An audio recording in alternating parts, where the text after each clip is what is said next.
89.5 KPOO San Francisco and KPOO.com. Of course, I'm your man DJ X1. You are in tune to the Bombay Mix, and like I promised, I finally caught up to this brother, man. I'm talking about the most requested speaker in America, the unapologetic Prince of Pan-African, Mr. Umar Johnson. How you doing, family? Peace and love, Black family. Thanks for having me on the show. Shout out to the Bay Area. Brother, it's an honor to have you on the show. Now, I know you heard this a million times, but for the people that's not familiar with your works, can you kind of give them a little resume about you? Sure. I'm Dr. Umar Johnson, Doctor of Clinical Psychology. I do clinical work, therapy, diagnosing of mental illness and treatment of mental disorders. Expertise is in school psychology, which I've been for almost 20 years now, working in the school setting, evaluating our children for learning disabilities, ADHD, emotional disturbance, intellectual disability, the list goes on. But I would more accurately say fighting in the schools to keep our children away from being diagnosed and out of special education and away from ADHD and psychiatric meds. I'm author of the book, Psychoacademic Holocaust, the Special Education and ADHD Wars Against Black Boys, which is the only book ever written by a black school psychologist that teaches parents how to fight legally and effectively and practically to protect their children.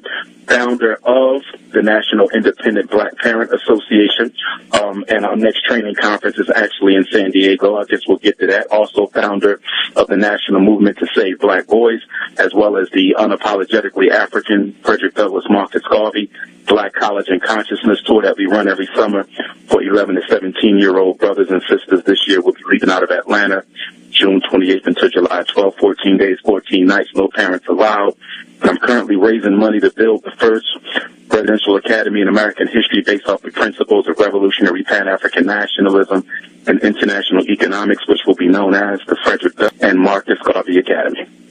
Now, brother, I'd like to know, how did you get started into that you're doing right about now? Me, personally, I just got hip to you when I seen the Hidden Colors documentary a few years ago, but I know you've been doing your thing way before that. But how did you get inspired to start doing what you're doing right about now? Well, for me, it was natural. For me, it was very natural. I mean, a lot of people in the conscious community on the circuit, you know, and this is no slant or slight against any of them, but many of them came to consciousness as a reaction to not being allowed to participate in the American social order. So consciousness was not the first choice. It was just the outgrowth or the aftershock or after effect of not being able to participate in mainstream American life. And there's nothing wrong with that. A lot of people come to consciousness that way. The only problem with that is if they're suddenly invited back to the table of white supremacy, many of them would shed their conscious clothing and go back into the white man's world. For me, my path was different. I've always been into this since I was a young child, and my interest in knowledge itself was probably sparked during a mandatory 4th and 5th grade Black history class that we took at my elementary school, Meade Elementary, North Central Philadelphia. And I think Ms. Green, the teacher there, I think she sparked that in me. And then, not too long after, my father took me to my first family reunion in Baltimore, Maryland, where we were walking in back of a church, and I saw all of this Frederick Douglass paraphernalia. My father, why was this here? And he very nonchalantly told me, because you're related to him. And that's when I realized that I was a descendant of Isaac and Betsy Bailey, which are the same grandparents that raised Frederick Douglass. So I think those two things were key for me, which only emphasizes the need for us to educate our children young. I am an example of what can happen when children get knowledge of self in 4th and 5th grade at 9 and 10, as opposed to waiting until they're 29 and 39. Get it young, and I think it's much more effective that way. True. Now, I like to spawn black economics and empowerment, because here in America, man, we don't own anything in America. We totally depend on white society to, give us everything we need, as far as food, jobs, and all the above. So what is the solution or something that we need to do to get out of this situation, as far as economically and empowerment? Well, first of all, let us be clear. Solutions are always very simple. Solutions are not complicated. The complicated thing is arriving at what the core problem is so that the solution can be determined. The reason why black folks are always debating on how best to solve our reality is because we don't conceptualize the problem effectively. I'm a psychotherapist. So in psychotherapy, or even as a school psychologist, you have to conceptualize the problem right. If you don't conceptualize the problem right, you will not heal it. It's the same thing in medicine. It's the same thing in architecture. It's the same thing for any science. You have to make sure You understand the problem. You have to conceptualize it correctly, because the conceptualization dictates the solution, and it dictates how you will approach that solution. And the key to conceptualization is finding out what the source, what is the core source. Frederick Douglass said it best when he said, so often we strike at the branch and we fail to strike at the root. So let's look at the problem you brought up, economic disempowerment, economic disorganization. Right now, Black America is going through one of its worst economic periods of the calendar year, and that is the Christmas shopping spree.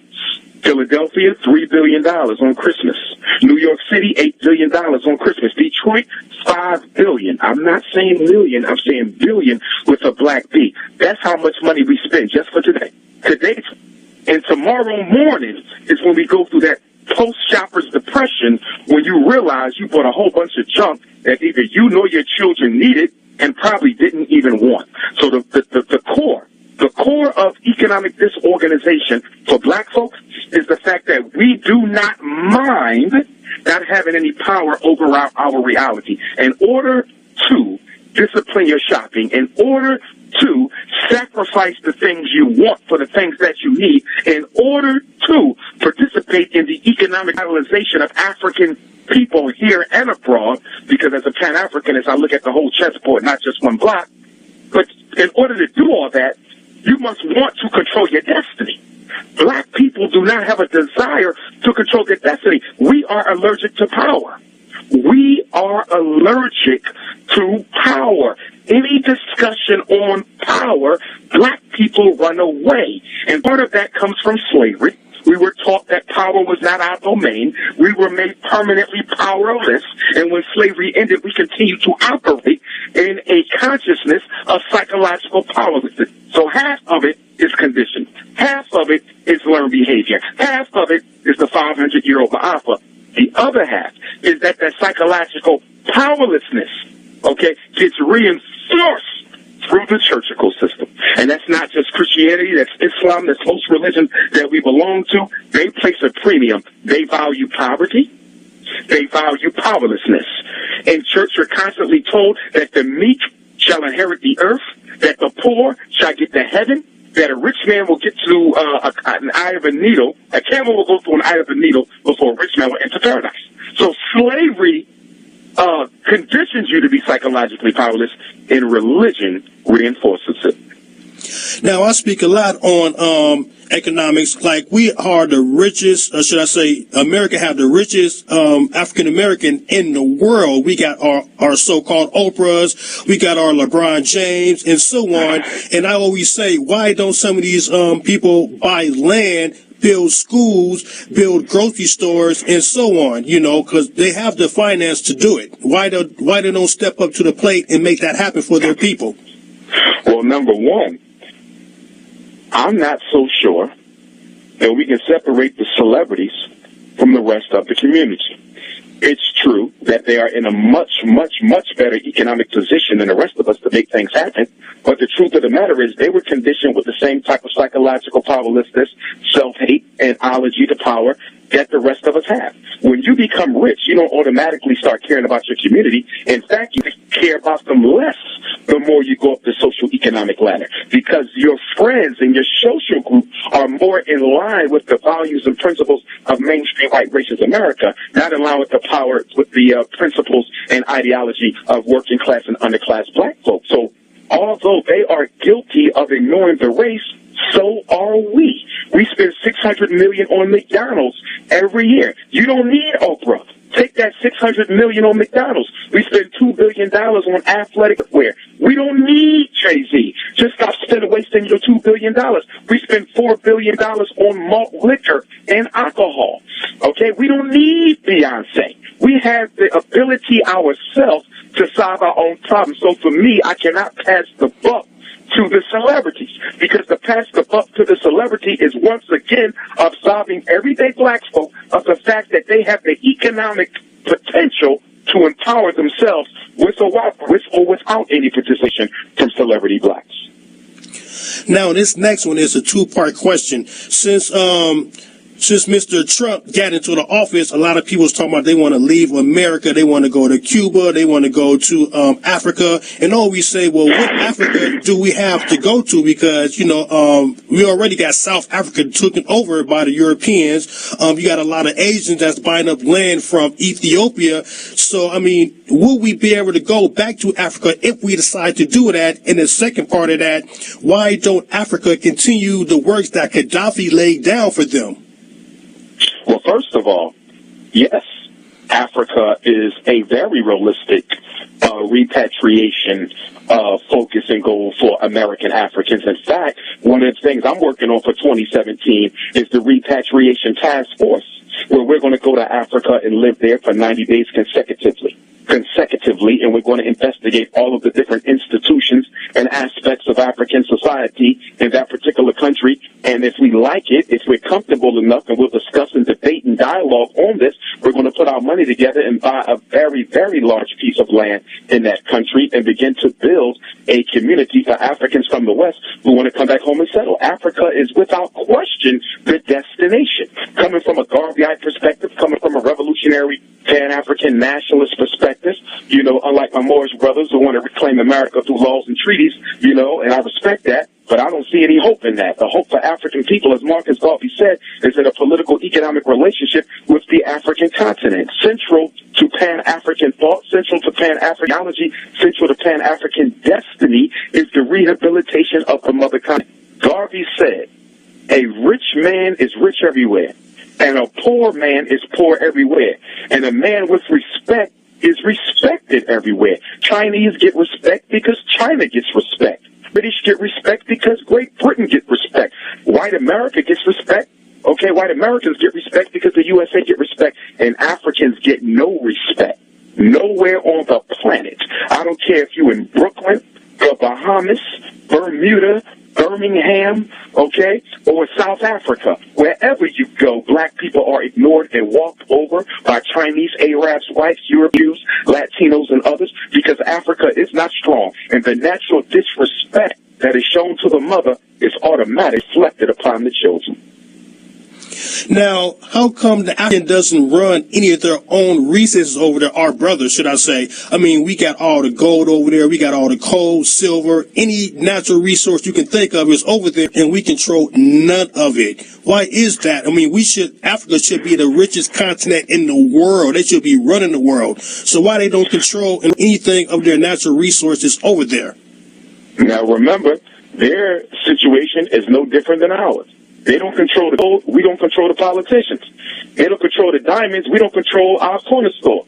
They don't control the oil. We don't control our churches. So this is an international phenomenon where black folks do not control their wealth and do not control their institutions. So it's no different in Africa. It's just that the stakes are higher because Africa is the richest continent on the face of the earth. We also need to keep in mind that Africa just crawled out of her colonialism in the 1960s. So freedom for African people is a relatively new phenomenon. They've only been out of colonialism since the 60s. And when you look at South Africa has only been out of colonialism since 1994. So you're only looking at 20 years. This is the first generation of African youth who are actually born post-apartheid. We had our freedom for 150 years. They only had this for 60. So if we are still struggling, we should not expect them to not be struggling also. Why? Because the whole African world, the whole diaspora, looks at the black man and black woman's conduct in America,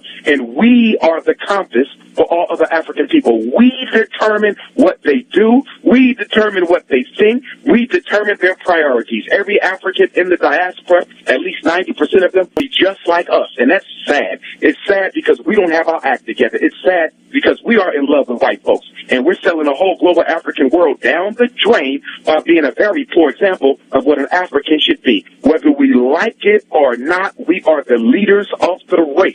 That's the way it is. It is a blessing and it is a curse. As we get our situation together, it is a blessing. Why?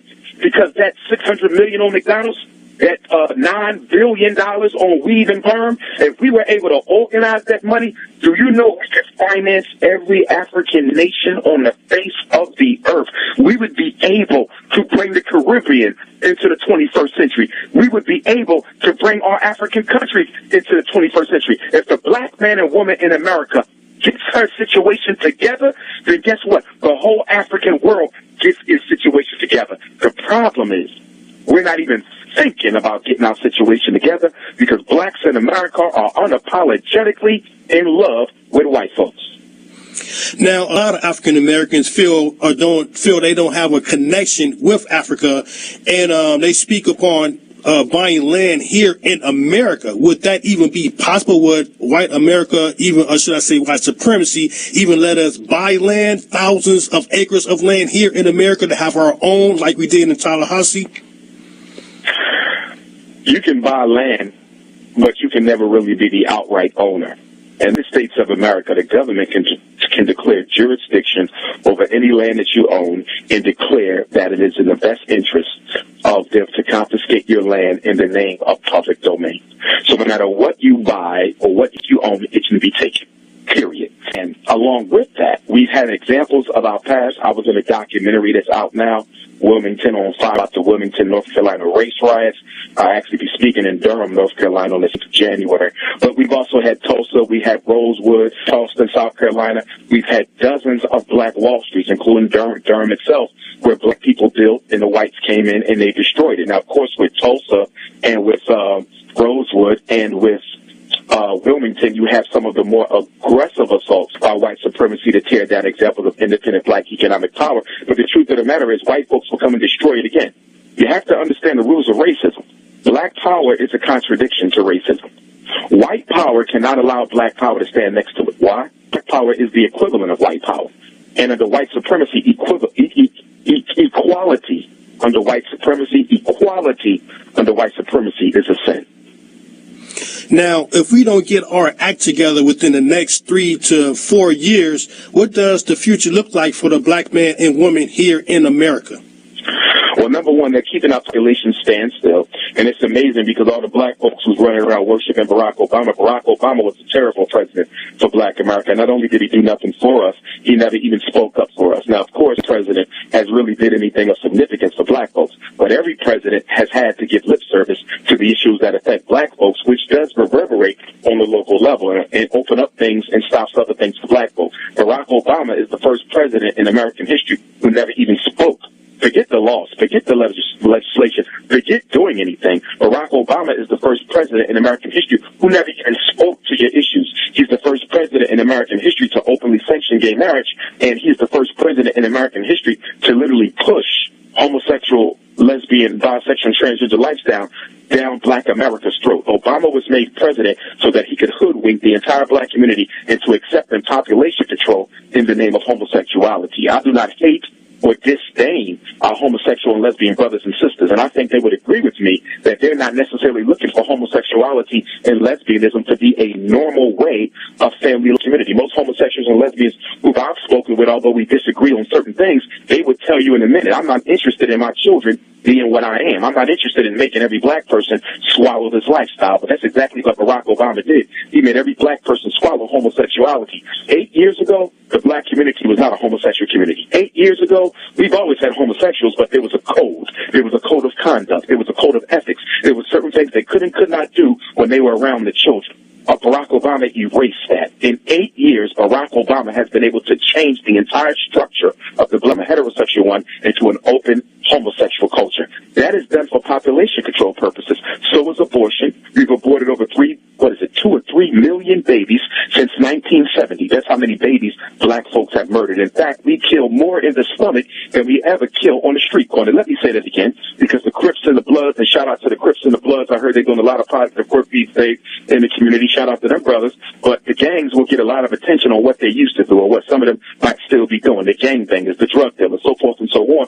They're not the leading cause of casualty in the black community. The leading cause of casualty in the black community is abortion. And then you add to that AIDS, which is the number one killer of black women on the face of the earth.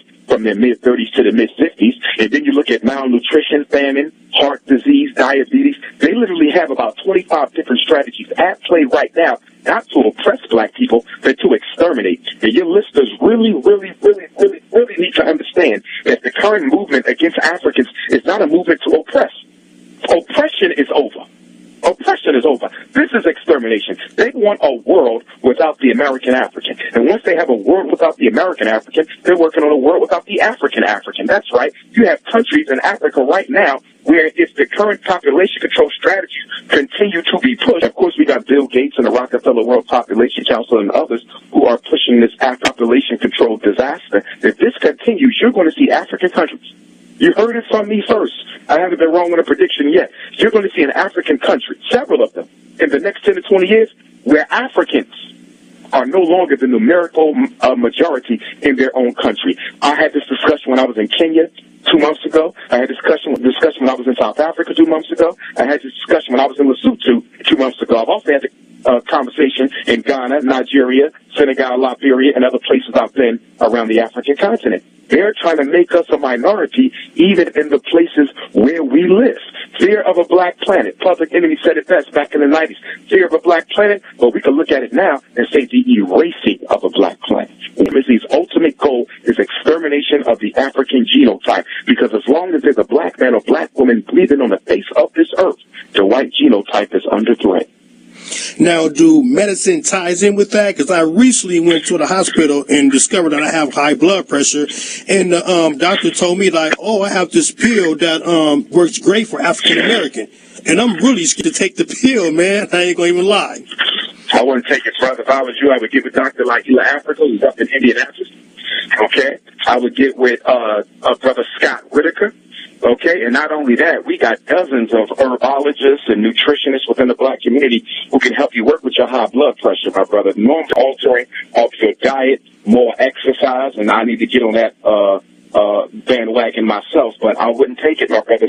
The first thing that needs to be done, and I just did a live feed on Facebook about ADHD medicine the night before last, and if any of your listeners have children on ADHD, they should go to my Facebook page, Dr. Umar Ifatunde. I use my Yoruba name on Facebook, so it's Ifatunde, Ifatunde, and the profile pic is myself and Brother Charlemagne from the Breakfast Club. But they can watch that because I talk about the side effects of the psychiatric meds that they give out to children. There was an article that came out that I read a couple of years ago. It talked about black people in medicine, pharmaceuticals, and it said that most black people are dying from the effects of the drugs, not from the disease, my brother.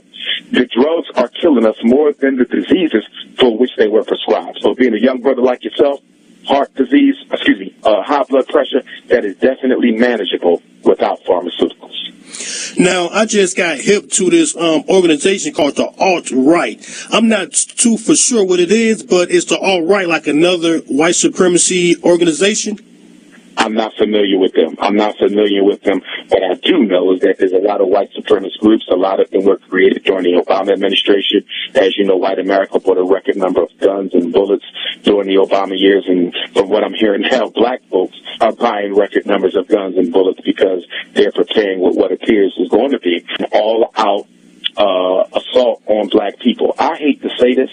I hate to say it, but I have to be a realist. And being a historian and a politician, historian by interest, politician by training, political science major rather than politician, political scientist, when I look at the writing on the wall, it speaks very clearly to the fact that white America is going to try to do something very soon to try to repress, oppress, and reduce the number of black people in this country.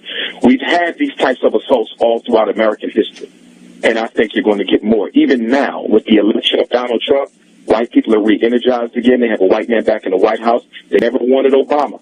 They were forced to accept Obama. Remember, Barack Obama beat John McCain in the first election by the size of a small state. The popular vote, he beat John McCain by the size of a small state. Half of America did not want Obama. I would even argue that Obama probably really didn't win. They just fixed the numbers. White America never wanted a black president. That was total nonsense. Obama was put in there by the power structure because he needed a president who could go into Africa and build relationships with the African countries that were conducive to the re-exploitation of African wealth and mineral by the Western powers, UK, France, America in particular, okay? And so Obama was done for that. He was also done to homosexualize the black community. That's why Obama was elected, and he has achieved it. It was done for black issues, domestication issues, and exploitation of Africa issues. That's why Hillary Clinton lost. Hillary Clinton didn't lose because she was Hillary Clinton. Don't get me wrong, she was not very popular.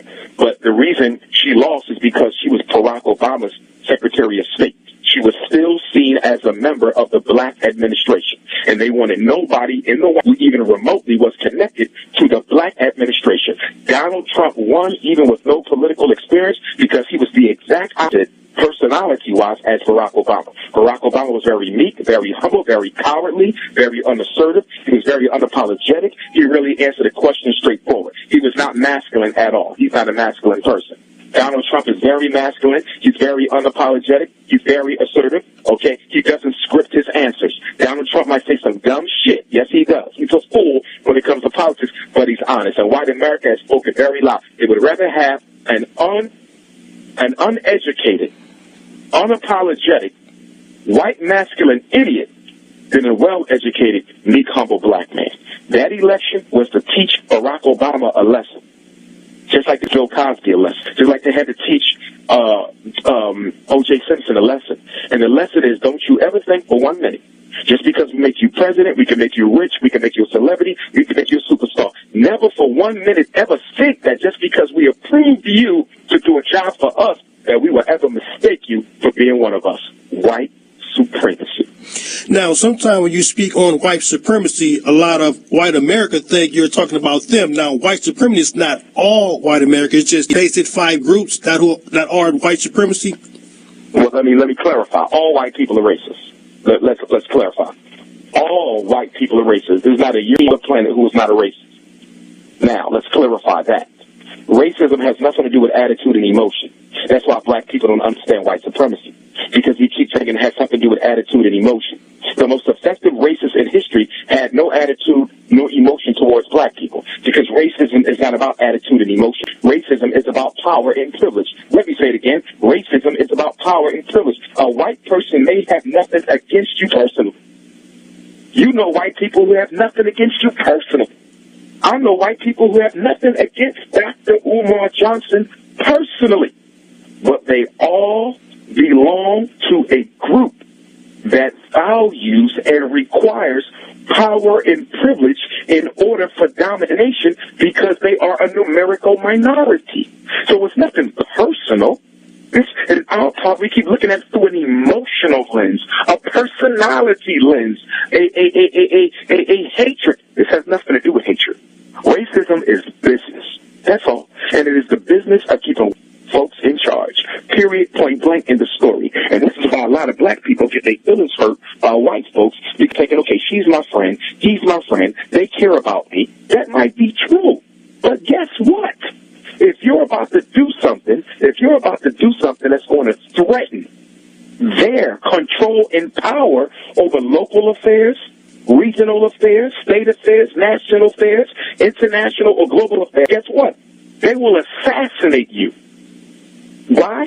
Because their commitment, their loyalty, their patriotism to white power is far more important than any irrelevant personal relationship they have with black people. Until we understand that, we understand nothing. And that's why I'm to the Frederick Douglass and Marcus Garvey RBG International Leadership Academy for Pan-African Excellence, because our sons have to be taught these rules.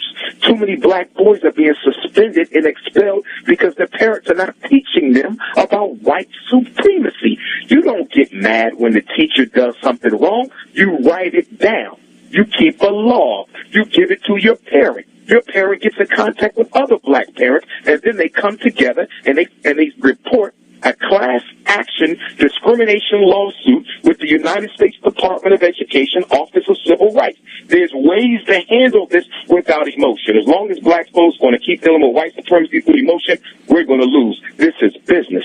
It ain't personal. Now, can you speak on your experience that you saw on a museum that you went to recently that was built by George Bush's wife? I'm not for sure the name of the museum.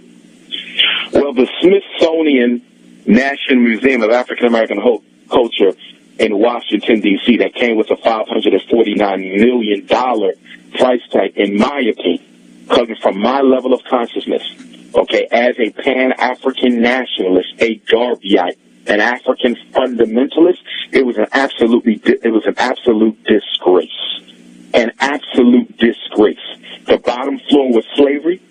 The second floor was civil rights into abolition, the Civil War into Reconstruction, and then coming into the Civil Rights era.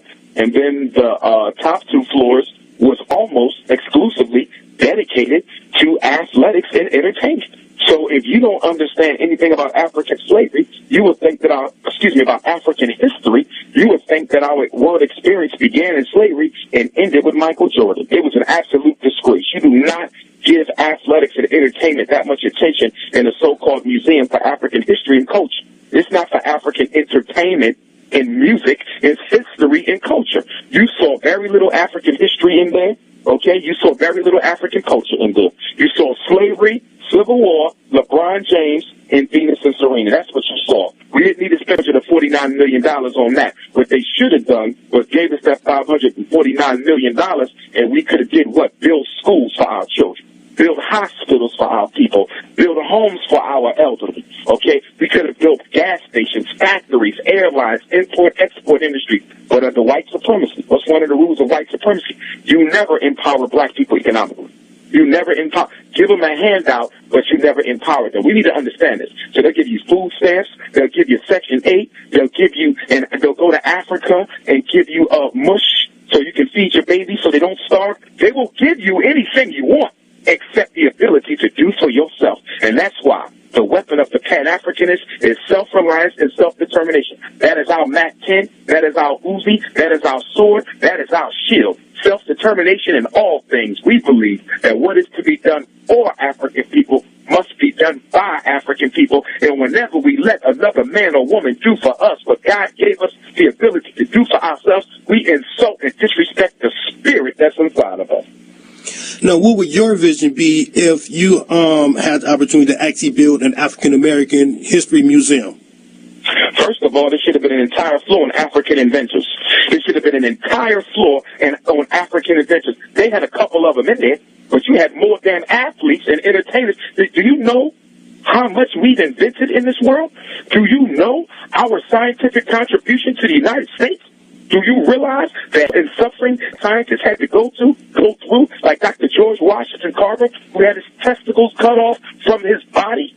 The things that we had to go through, the racism.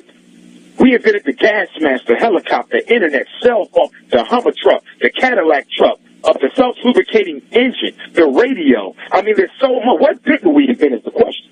What didn't African people invent? Lewis Latimer wrote the textbook that taught countries, how you can light up an entire city at night. They took Lewis Latimer to China. The Chinese, who we think, they called on a black scientist, Lewis Latimer, to go to China and teach the Chinese electrical engineering. He went to the UK to teach them electrical engineering. He went to Canada to teach them electrical engineering. How do you have a museum? How? With a whole floor or almost a whole floor of athletics, almost a whole floor of entertainment, but you ain't got a whole floor for science and invention. There should have been a whole floor on revolutionary Pan-African nationalism and slave revolt. A whole floor of resistance. There should have been a whole floor on the miseducation of black children. A whole floor on police genocide of black people. A whole floor on traditional African culture and spirituality so they understand who we were before we got here. And then at the bottom of the basement in the cafeteria, to put the cherry on top of the disrespect and insult to Africa, they serving chicken, greens, mac and cheese, pork and beans, hog's head, and all this bullshit. They're giving you slave diet inside of a museum on African history and culture at the price tag of $549 million. Watch your language, good brother. I have one more question. Why is the black man and woman such a threat to white supremacy when we have nothing and did nothing to them? Because you possess the genes that can exterminate the race.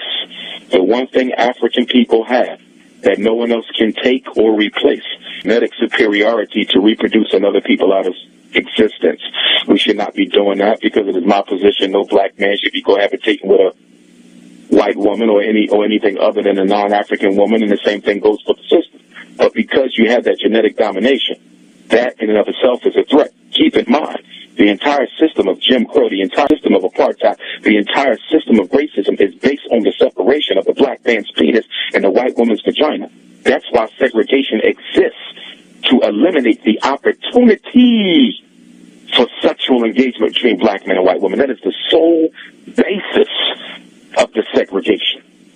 So we got to understand how much we are hated for what we possess. It doesn't matter if you're unemployed, fresh out of jail, on drugs, poor, homeless, psychologically insane, destitute, whatever the case may be. Bottom line is, when you walk into a room of other men, you're the only man in that room who can reproduce women out of existence. Now, recently, Brother Killer Mike had, said a statement to African American that we need to put our money in black banks. What's your take on African Americans putting their money in black banks opposed to any other bank like Bank of America, Chase Bank, and so on? I think it was a good thing. I think it was a good thing, and he wasn't the only one. I actually had said it. Other people had said it too. But shout out to Killer Mike. I definitely think it was a good thing. But see, here's the issue with that. A lot of African-American banks don't have an African-American agenda. Most black banks in America have a capitalistic ideal. They have a capitalistic agenda. They're not looking to empower blacks. They're looking to take more of black people's money and share it amongst the black bourgeoisie economic elite. So what we need to do is we need to start building independent grassroots black credit unions and independent grassroots black banks. It only takes $250,000 to start a credit union. It only takes $1 million to start a bank. So that means without Christmas spending, do you know how many credit unions we could have started? Without Christmas spending, do you know how many banks we could have started? We can do this on our own. Now, I'm not knocking the black banks that exist, okay, but they need to reorient their focus because most of them are just black capitalist institutions. I'm not interested in black capitalism no more than I'm interested in white capitalism. I'm looking for banks that are about the re-empowerment of the black community, institutionalization. If the bank ain't building a hospital, what is it there for? If the bank ain't building a school, what is it there for? If the bank ain't building a hospital, a factory, an airline, what is it there for? If the bank isn't building an import-export, what is it there for? If the bank isn't financing small black businesses, what is it there for? The only institution I see black banks financing in the black community are churches. And the last thing we need is another church because the church is one of the biggest parasitic institutions in the black community. Now, let me clarify. There's exceptions to that rule. I speak in black churches on a regular basis, probably more than any other scholar in the country. So I will paint every pastor with the same brush. But if we are going to be honest, we have to admit that at least 90% of the black banks in America are guilty of the exact same thing that we complain that Arabs and Chinese and East Indians and Jews and Anglo-Saxons are doing to us, and that is raping the black dollar. They're giving us nothing in return. $100 million mortgage on a prayer house? What you need that for? $50 million mortgage on a prayer house? What you need that for? $75 billion mortgage on a prayer house? What do you need that for? The black church is doing the devil's work because it's taking black people's money, using it on the church, not putting nobody to work, building no schools up. How can you have a church worth that type of money and you don't have any industries to support the church? If you don't have any industries to support the church, that means the sole responsibility of paying that mortgage is on the back of the black folks who go to that church. And then all that black money on Monday, because the day's Sunday, so the day was church, okay, Christmas service. Tomorrow, all that money they collected today at the Christmas service is going to go into a white bank, Wells Fargo, Bank of Manhattan, go to a white bank, and they're going to take all black people's Jesus money, and they're going to give it to white folks to come into the black community and retrench us, push us out, buy up all the land, close down the public schools, turn them into mansions. That most of what you see happening in the black community against us is being funded by black church collection dollars. Now, why won't the black church get rid of the white Jesus? I mean, in the Bible itself, it says that Jesus has hair of wool, skins of bronze, and the Jesus that's on the picture is nothing like that. So why won't the church get rid of the white Jesus and put an image of themselves up there? Because black people love white people. Deep within the consciousness of every black person is the ideal of wanting to be white. If half the black people in America could snap their fingers and be white with no one having known that they were black, they would do so. If half the blacks in America could snap their fingers twice and become white with no one having ever known that they were African, they would do so. Our inferiority complex is central to our self-hatred. It is central to our self-hatred. People say, remember I said you got to strike at the root, not at the branches. The self-hate is not a core cause. The self-hate is a branch. The root from which the self-hate sprung is the inferiority complex of African people. And let me say this to the black conscious community. You will not eliminate your inferiority complex alone by reading books about African history and culture, about reading the greatness of our people. Why? Because your inferiority complex is the result of not teaching, but of training. It is not of book learning, but of physical action. They put us through a ritual. Slavery was an unholy ritual. You were put through practices that made you feel inferior to white people. They didn't sit you at a desk and give you a book and say, read this, and you started hating yourself. No, they put you through rituals. They beat you. They raped you. They sodomized you. They forced you to work without pay. They cursed you. They put you through a ritual. It wasn't just book learning. And I'm saying this because there's this idea that if black people, we can read our ways out of self-hatred. Some of us believe, some scholars believe, and some of the conscious speakers believe that we can actually read ourselves out of self-hate. You can read every book in the black bookstore and you will still be a self-hate Negro because the unconscious is conditioned through training. It is repetitive action that makes the unconscious. It is only the conscious mind that is made with book learning. So when you say you're conscious, you're simply talking about that 20% of brain power over which you exercise conscious control. That's where all the books you read. That's where that Dr. Ben book. That's where the Amos Wilson lecture is. That's where the Dr. Umar DVD is. That's in your conscious. But that 80%, that was made by slavery. And the only way you're going to be able to rehabilitate your unconscious mind is to put yourself through the same rituals that slavery put us through. Not the same type of ritual, but the same type of intensity so you can shock the unconscious mind out of the self-hating state. That is why education is so important for our children, because we can still control a child's environment. You can control a child's environment. You cannot control an adult environment. You cannot make another black person do what they don't want to do. But children, you can. And that's why I'm starting with education. So I guess that ties into my next question. Why do so many of our people unconsciously hate themselves, and why do our women are so embarrassed to wear their own hair? I haven't seen a black woman in a long time that's naturally wearing her own afro or her own hair. I see most of them in weave, extensions, and wigs, and so on. Well, you can thank the black man for that partly. The black woman does have an inferiority complex. She has one like we have one. Her inferiority complex leads her to try to look like a white woman, and our inferiority complex leads us to try to marry a white woman. So we both have the same inferiority complex. It just expresses itself differently. Black men kill the black woman from her low self-esteem. Black men can heal our sisters from that. Every woman in America would go natural tomorrow if she knew black men would appreciate her natural beauty. The reason black women manufacture themselves up like Barbie dolls is because they know that that's all the black man wants to see. If the woman doesn't have a European veneer, if she doesn't have a European mystique, if she doesn't have a European phenotype, we are not. That goes for so-called conscious brothers too, because a lot of them will talk that black power stuff and want to deal with a nappy-headed, big-lipped, chocolate-skinned sister. And so it is the black man's fault that the black woman is still not natural. Now, for the last 400 some years, and today, a lot of our brothers been getting beat by the police, murdered by the police, killed by the police, and now they're even killing our sisters and beating our sisters down on videotape. You know what I mean? And in the 70s, the Black Panther, they were so tired of seeing that they actually went to the streets to patrol their own streets. Now, is it possible if African American can kind of form our own police system without using America system? Yes, you could. But here's the problem with that.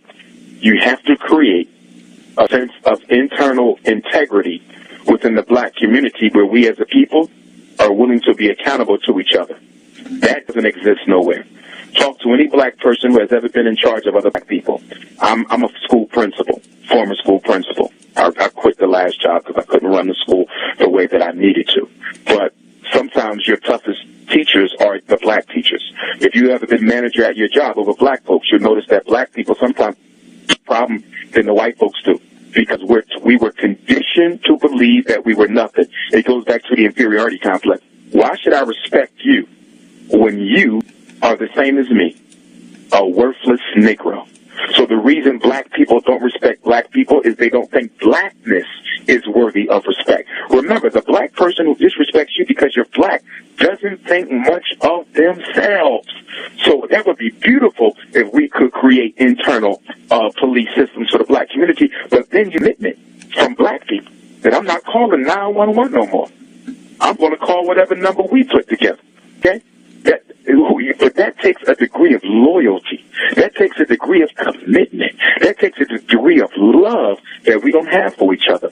When I was in the Garvey movement, well, I still am, but when I was a member of the 121 division here in Philadelphia, I remember we were at a meeting one time, and one of the elders, who was a member of the UNIA ACL with me, which for your listeners is the movement that Marcus Garvey started that gave us the red, black, and green flag, and still is the largest black organization in modern history. He said, sarcastically but very honestly, and I think very truthfully, he said, if you want black people to work together, you have to put a white person in charge. This is coming, but he was so true. He was being sarcastic because obviously as Pan-Africanists, we don't believe in white control, but he was making a very serious psychological point. If you want black people to work together, you have to put a white person in charge, because we adore white folks and we abhor blackness. I said we adore A-D-O-R-E white folks, and we abhor black folks, A-B-H-O-R, absolutely hate each other. So that means you have to psychologically re-engineer black folks, and I think we can still work with a lot of the adults. There's a lot of black folk who do want to change. I think a lot of them say they superficially want to change, but deep down I don't think they really are ready to go through the process necessary to kill the Negro so you can bring about the African. And let me say that again. And that's a direct quote from Dr. Umar Johnson. In order for the African to be born, the Negro has to die. In order for the African to be born, the Negro has to die. Now, brother, you have written a few books. Can you tell the people the books that you have written and how they can get them? Well, I've written a lot of articles, only one book so far, working on 3 others, and that book is Psychoacademic Holocaust, the Special Education and ADHD Wars Against Black Boys, which is an absolute read for my brothers and sisters over in California. You can purchase a copy of that book and come see Dr. Umar Johnson live twice next month. I will be in Los Angeles, California, the first Saturday of the new year. That's January the 7th, Saturday, January the 7th at the Ward AME Church in Los Angeles, South Central. And I will be in San Diego the last Sunday of January. That's January the 29th at the World Beat Cultural Center. So you can see me the first Saturday in LA in January or the last Sunday in San Diego in January. And I also want to invite all my brothers and sisters on the West Coast, not just the state of California, but we're looking at Washington, we're looking at Oregon. I'm going to include Arizona in there, Vegas, New Mexico. I want to invite all of you out. Those of you who are serious about making a change in our community, I want to invite you to the World Beat Cultural Center on Friday and Saturday, the 2 days prior to the lecture. We'll be hosting the 3rd Regional National Invitation Training for the National Independent Black Parent Association. The National Independent Black Parent Association, NIBPA, is an organization we started in Baltimore in May of this year to organize black parents in every single city and town and school district in America so we can organize and fight against racism in order to protect our children. There will be a committee on special education to expose and to challenge and to change the special ed process in local school districts. Too many black kids are being labeled with learning disabilities they don't have. Too many black kids are being labeled with ADHDs they don't have. Too many put on Ritalin, Adderall, Concerta, Cycler. Too many of them are being put in special ed classes all day long. Too many misdiagnosed as retarded. There will be a discipline committee.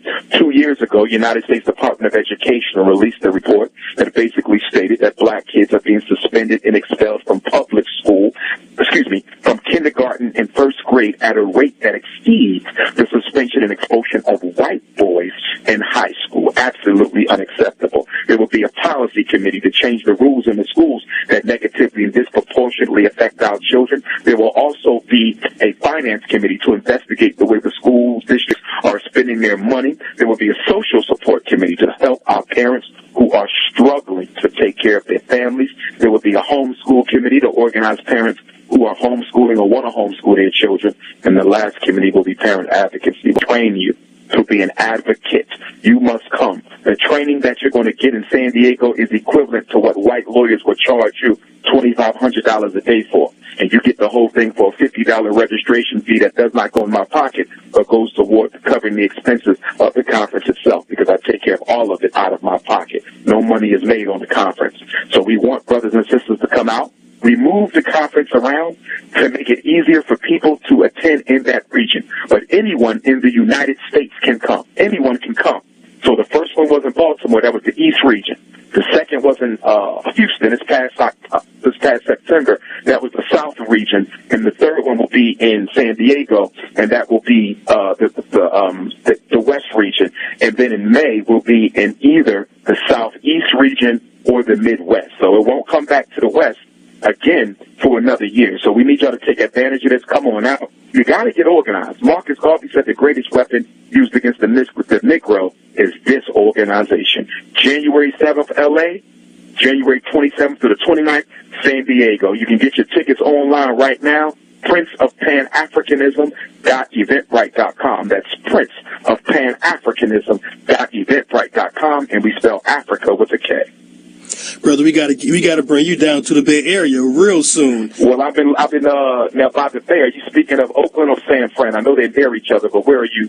I'm in San Francisco, but I'm in Oakland all the time. I mean, they're like only 5 miles apart, so I'm in both. I was in Oakland about 6 months ago, I want to say, and I spoke at the Black Repertoire Theater. Yes. Black-owned, very nice place, but it was too small for my crowd. We literally had to turn away about 200-300 people. So if you know of a venue that I can rent in Oakland that can seat at least 400, I think 5 might be more of what we need, but at least 4, minimum of 4 seating, not standing. Anyone listening, including, of course, yourself, good brother, as the host, but if anyone has any information on a venue Dr. Umar Johnson can rent in San Francisco or Oakland, please let me know. Text it to me, 215-989-9858, 215-989-9858. Again, 215-989-9858. I like to jump right on that because I want to get to Oakland or San Fran in February, and I have a good sister I'm working with up in Sacramento right now. So I would like to do the Oakland-Sacramento 2-day punch if I can. So if anybody has any venue information for Sacramento, Oakland, San Fran, please text that to your good brother. Also, Seattle. I'm overdue for Seattle. I haven't been there in 4 years. I need a venue in Seattle, Washington as well. One of the biggest reasons people don't see me in their city or see me as much is it's very difficult to find venues. You know, Austin, Texas is another place I need a venue. Chicago, Illinois, we was at the DuSable Museum, but we need a bigger place. So, you know, my crowd is large now, so it's difficult because I got to find places that can seat at least 500. You know, Baltimore, I'm speaking in Baltimore tomorrow, first day of Kwanzaa, almost sold out. Atlanta, New Year's Day, almost sold out. You know, so I got to start finding larger venues so people don't get turned away when they come out to hear Dr. Umar. Brother, I know a few, so I will be texting it to you today. Powerful. Let's do it. So, brother, I would like to thank you so much, man, for speaking on. It was an honor for you to speak on KPOO Radio, and we got to bring you back and probably have some more listeners to call in and ask you some questions real soon. Anytime. Just want to let everybody know every Tuesday we got the Black Parent Teleconference. Any questions about your children, you can call in, get free advice from Dr. Umar. It's every Tuesday morning from 6 a.m. to 8 a.m. Eastern Standard Time, so that'll be 3 to 5 West Coast time. The Black College and Consciousness Tour is coming up, and we also have the 2-week tour to Africa coming up as well. I'm working on that.